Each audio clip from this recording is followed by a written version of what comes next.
Hey guys, welcome back to another video. If you saw my recent short post, God, I'm pissed. I just recorded a 30-minute video on this exact same topic, and none of it recorded. Yeah, fuck yeah! Isn't that the best part about making videos? Just nothing recording. I'm so sorry, YouTube. I didn't mean to cuss that early. I'm so sorry. Welcome back, yo. What is up? What's happening? What's good? How's it been? I'm trying to record a longer video. I got so lucky. The babies were silent the whole time. Not a word was said to me, bro. Genuinely, they didn't say a word to me, and it made me happy because I love my babies. But sometimes daddy need to record. That's just what it is. And then I get hold by my own computer, bro. Let's go. 2026 is the worst year in music over the 2020s decade, for sure. And I know some people might disagree with me. I don't care. This is the truth of the matter, and this is exactly why I say this. The most high-profile drop of this year was a dud. Drake's 3 albums that dropped this year were all duds, without a doubt. Even I genuinely believe in their heart and soul, Drake fans understand this. They like those albums were not worth the amount of build-up or time that it took for them to come out. I mean that. You have to understand that as a Drake fan. There's just no way you don't. No way you don't, bro. Truly. Let's go more in depth with this. We had artists drop, we had something like Baby Keem dropped for the first time in 4 years or 5 years, I believe. Great album. Heavily enjoyable. Had a great time listening to that for sure. 10 stars by me, for sure. J. Cole dropped. High profile. This is an album that's sticking with me. And that's the first time they've had an album stick with me since 2017. Shout out J. Cole, bro. Truly. I'm not saying he's had bad albums on the way to this, but none of them really stuck. This one stuck. And then we had somebody who's been building up an album for over a year drop 3, and all 3 are shitty. They're bad. I'm sorry. They're not good. They're negative. I have nothing positive to say about them. Truly. That is my only take on them right now. You've seen the videos probably of me talking about it. They suck. They suck. It is what it is. And then you dig deeper and then you look at the other years. Like 2025 had albums from people like The Clips, Tyler the Creator with Chromacopia. I mean, not Chromacopia, that's 2024. Just Vince Staples dropped last year. Just a bunch of better albums, truly. And let's go more in depth. Let's look up the albums of 2025 and let's compare it to 2026, because 2026 is such a stinker, shitty, stinky, stinky, shitty, shitty, stinky, stinky, shitty, shitty year. Let's get straight to it. 2025 rap albums. I know I sound like so disillusioned by this. I've already done this, guys. I'll be honest. Clips had a great album with Let God Sort 'Em Out. Don't Tap on That Glass. Great album. Alfredo 2. Amazing. Some of the best music you could listen to came out this year. Truly. I can't lie. Let's get more in depth with it. Central C, I don't give a fuck. I couldn't give less of a shit. West Side Gun dropped. It wasn't my favorite West Side Gun, but it was good. Little Sims dropped. Dave dropped. 2 of my favorite artists from that side of the pond, you know what I mean? Samara Sen had her little breakout last year. She's a good musician. Enjoyable music for sure. Incredibly indubitable. G Herbo dropped Lil Herb. Shout out to G Herbo. All love. Lil Sims' album is called Lotus. Please tap into Lil Sims if you've never heard her music. I'd start off with Sometimes I Am Introvert, I believe is what it's called. Great album. Love it. Metro Boomin had a good Atlanta album with a bunch of Atlanta artists made for people from Atlanta. Shout out to Metro Boomin. A lot of fun. Alfredo 2 dropped last year. I love that album. Y'all already know how much I love that album. Conway the Machine. Great album as well. Navy Blue. Shout out to Navy Blue. Real shit. Shout out to Playboy Cardi. He dropped last year. Even Cardi B dropped. I know y'all love that. I know y'all, the ones who wear the panty, love that for sure. Wale dropped last year as well. We had Larry June with 2 Chainz and Alchemist. We had Jim Legacy, and of course we had Clips, Let God Sort 'Em Out. Another album from that time period was Travis Scott and Jack Boys. Jack Boys 2 dropped. And if that dropped this year, it would have a lot more staying power, I believe, because of how fucking ass this year has been, in my opinion, truly. Sorry, guys. I'm trying my best to have high energy, high energy, woo woo. And I know I'm in this bitch looking like Frederick Douglass. You see the cut, you see it, you really do. And I wish I didn't. I'm gonna be honest. I wish I had a bonnet or something. I can't find my bonnet. Sorry, guys. Y'all got to deal with me looking like this. I haven't gotten a cut in a few months, and the reason for that is obviously because I have kids. I don't have time to just leave the crib randomly and to get a cut. I'm so sorry. I don't have time. I should shave though. That's for sure. Got this fucking nutty shit on my face, but it is what it is, bro. Now we're heading on to 2024, which I believe is not even contestable. Before we even get into the album drops, we had the biggest rap beef of all time, probably since, I guess you could say, Tupac and Biggie, or Nas and Jay-Z. Drake versus Kendrick Lamar. Of course, J. Cole was a part of it in the beginning, but he obviously was not a part of it later on. Just off of that alone, this year is unbeatable in the 2020s, specifically against 2026. But once you go into the album drops, it gets even fucking harder, as I realized when I was swiped through, because you can't make an argument. Like, you can't even make an argument for 2026 against any of these last 3 years prior. Obviously, 2021, 2020, like in general, you might have a better argument. I'm not going to go that far back this time because I genuinely don't think I have time to. I got two babies behind me. They probably taking time bombs in this bitch. We could go back to like 2022 maybe. That's the farthest we're going to go. But we're going to 2024. And I was thinking I will do a more in-depth rating of the years, where it's like which one's the best, and then go in order and explain it, everything like that, because this is very fun for me. But 2024, we have albums by Bodie James. Bodie James, listen, this time period, Bodie James probably dropped like 6 fucking albums. Listen to him, please. Like, please listen to him shit. I'm not even playing with y'all. Y'all don't know shit if you don't listen to Bodie James. Cordae dropped. Not the biggest fan of Cordae, but that's a good album. Vince Staples' Dark Times. That's how I feel when I hear about that album. Great fucking album. J. Cole Might Delete Later. I don't know. Gunna 101, decent. Don Toliver, Hard Stop Cycle. He's having a good 2026. I don't want to say why, because it's going to mention something with Love Island. I don't watch Love Island. My girlfriend watches Love Island, but I know some of the shit because she talks to me about it. That show's so fucking dumb. But he's getting a lot of popularity because of something on there. Cash Cobain dropped. Shout out to Rhapsody. Shout out to Lil Sims. Like I said, please listen to Lil Sims music. Common. Shout out to Common. Freddie Gibbs dropped this year as well with You Only Die Once. That is a good album as well. Very enjoyable. Very easy to listen to. It's not better than any of the Alfredos, but it's a good album nonetheless. Future mixtape Pluto. Future had 3 albums this year. 2 of them with Metro Boomin. Like, 2. And this, just revisit those albums, bro. Truly, mixtape Pluto is underrated. I feel like it wasn't spoken about enough when it came out. It is a very good piece of work. Blue Lips by Schoolboy Q dropped in March before anything took off, really. And I speak about this all the time. At the end of the year, this song was considered one of the best albums of the year after the type of year that 2024 was. And that just tells you how impactful it was for the time period, because it still held up throughout the entire year when you had such high profile drops all year. You had the biggest disses of all time, the biggest diss battle ever. And motherfuckers is still listening to Blue Lips by Schoolboy Q, which is like, I'm not at all trying to come on here and say Schoolboy Q is a little artist at all. But in the grand scheme, Schoolboy Q is not no top 100 listened to guy. So for him to really get this side of notoriety and like recognition for this album, y'all have to understand that means it's just fucking undeniably good. So if you haven't heard it, go listen to it. That's all I gotta say.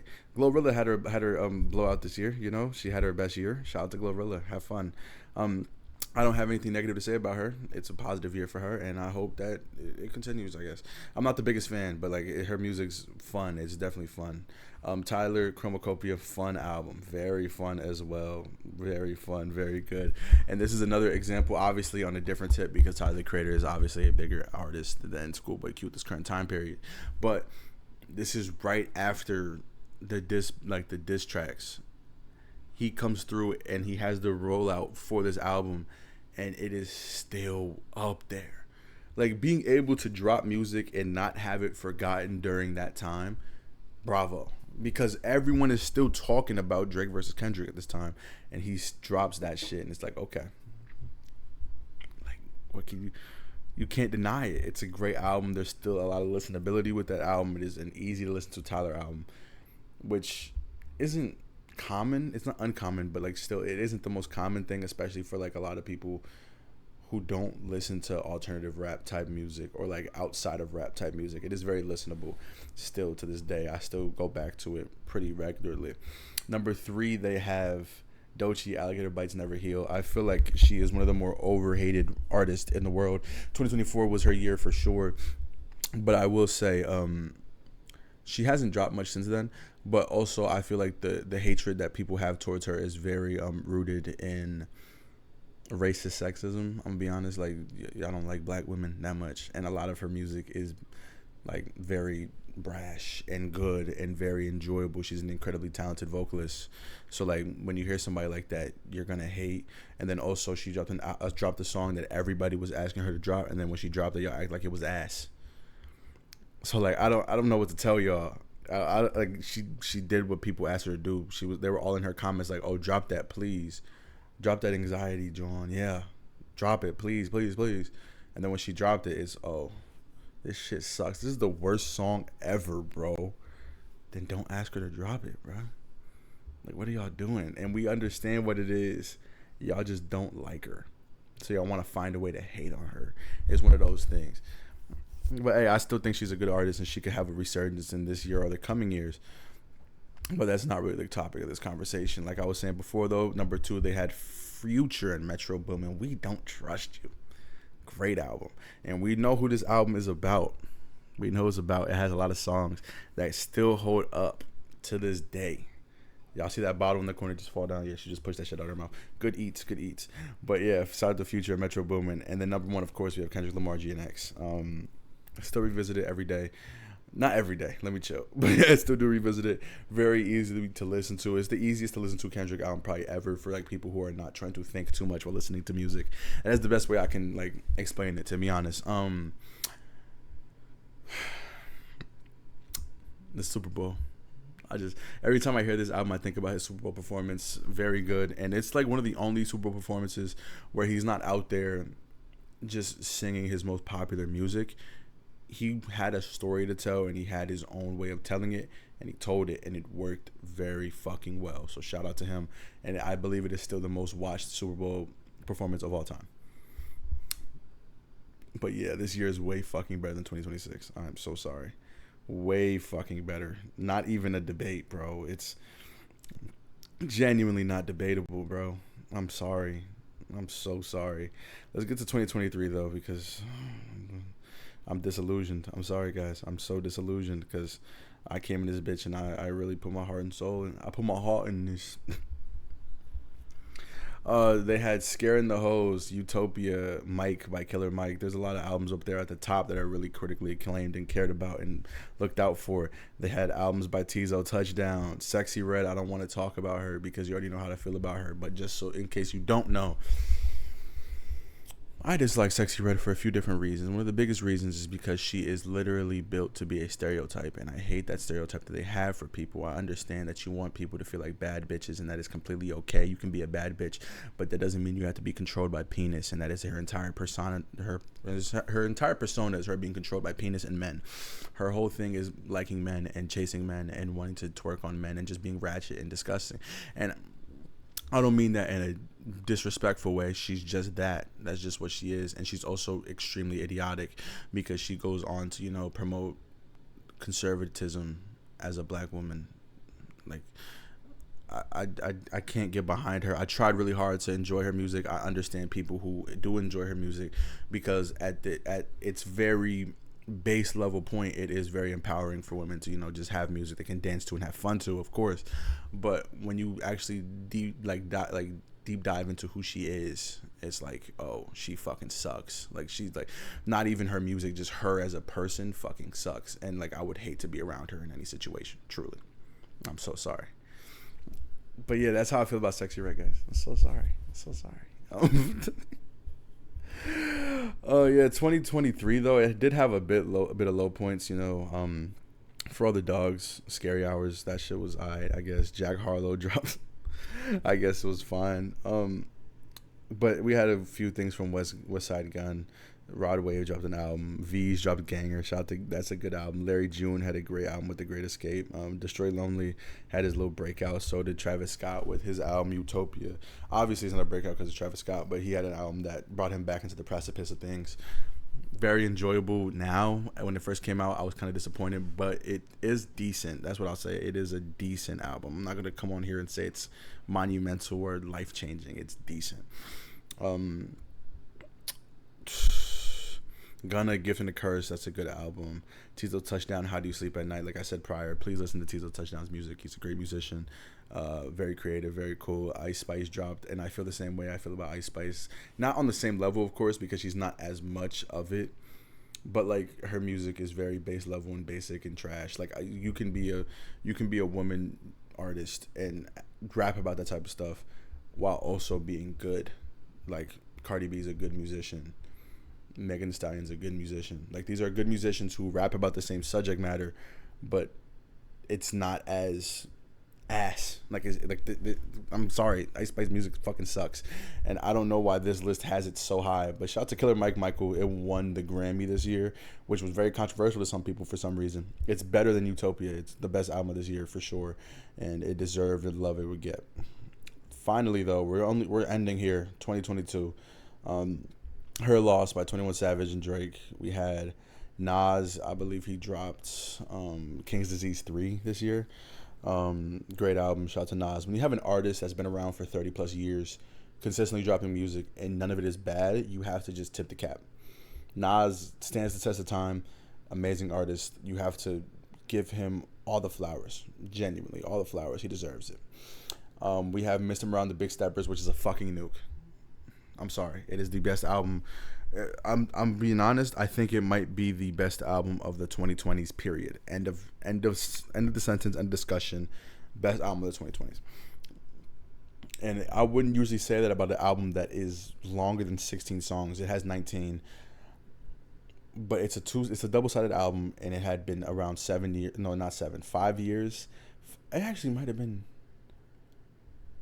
No, it's 5. It was 5 years in between Damn and Mr. Around the Big Steppers, so he needed to drop more music. Obviously, he did the Black Panther soundtrack in between that, had a fucking #1 song that has over 1 billion listens at this point in time, but he hadn't dropped anything by himself. He wasn't a lot of features, though. He was on features with fucking Rich the Kid and shit. Crazy times, but yeah, this album alone, I don't really have to talk about anything else in 2022. I really don't. I'm sorry. I mean, Call Me If You Get Lost came out in 2021. Good album for sure, but like I don't have to talk about it because Kendrick dropped Mr. Morale and the Big Steppers, and it's a 10 out of 10 classic. I listen to it regularly still.